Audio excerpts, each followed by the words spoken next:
بسم اللہ الرحمن الرحیم۔ شروع اللہ کے نام سے جو بڑا مہربان نہایت رحم والا ہے۔ حضرت عمر رضی اللہ عنہ نے پوچھا، فتنہ کے متعلق رسول اللہ صلی اللہ علیہ وسلم کی حدیث کس کو یاد ہے؟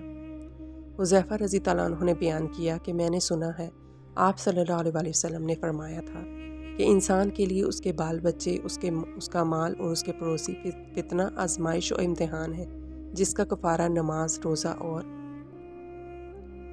صدقہ بن جاتا ہے۔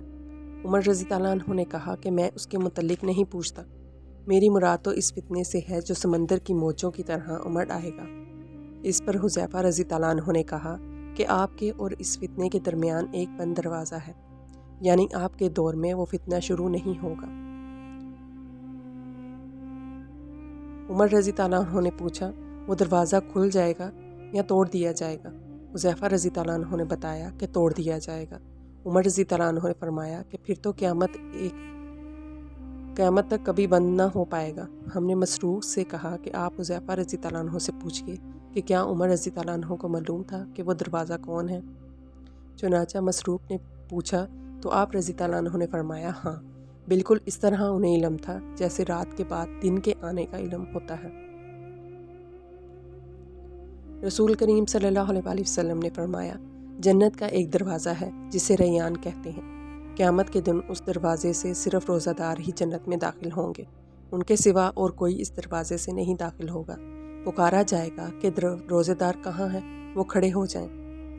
ان کے سوا اس سے اور کوئی نہیں اندر جانے پائے گا، اور جب یہ لوگ اندر چلے جائیں گے تو یہ دروازہ بند کر دیا جائے گا، پھر اس سے کوئی اندر نہ جا سکے گا۔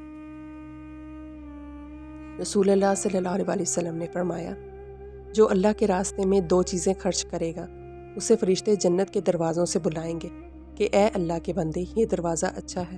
پھر جو شخص نمازی ہوگا اسے نماز کے دروازے سے بلایا جائے گا، جو مجاہد ہوگا اسے جہاد کے دروازے سے بلایا جائے گا، جو روزہ دار ہوگا اسے باب الریان سے بلایا جائے گا، اور جو زکوٰۃ ادا کرنے والا ہوگا اسے زکوٰۃ کے دروازے سے بلایا جائے گا۔ اس پر ابو بکر صدیق رضی اللہ عنہ نے پوچھا، میرے ماں باپ آپ صلی اللہ علیہ وسلم پر فدا ہوں، یا رسول اللہ صلی اللہ علیہ وسلم، جو لوگ ان دروازوں میں سے کسی ایک دروازے سے بلائے جائیں گے، میں یہ بحث نہیں کرتا، آپ یہ فرمائیے کہ کیا کوئی ایسا بھی ہوگا جسے ان سب دروازوں سے بلایا جائے گا؟ آپ صلی اللہ علیہ وسلم نے فرمایا کہ ہاں، اور مجھے امید ہے کہ آپ بھی انہی میں سے ہوں گے۔